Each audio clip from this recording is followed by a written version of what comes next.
സമ്പത്തിനെ കുറിച്ച്, ധനത്തെ കുറിച്ച് ചോദ്യമുണ്ട്. അതിൻ്റെ വരവിൻ്റെ കണക്കും ചെലവിൻ്റെ കണക്കും ചോദ്യമുണ്ട്. നീ എങ്ങനെയാണ് സമ്പാദിച്ചത്?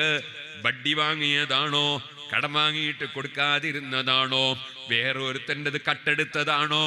വേറെ ഒരാളുടേത് വഞ്ചിച്ചെടുത്തതാണോ? പോക്കറ്റടിച്ചതാണോ? കൂട്ടുകാരനെ പറ്റിച്ചതാണോ? എങ്ങനെയാ നീ സമ്പാദിച്ചത്? ഹലാലിലൂടെയാണോ ഹറാമിലൂടെയാണോ? പടച്ച റബ്ബിന്റെ അടുക്കൽ വരവിന്റെ കണക്ക് കാണിക്കണം. നിന്റെ സമ്പത്ത് നീ എവിടെയാ ചെലവഴിച്ചത്?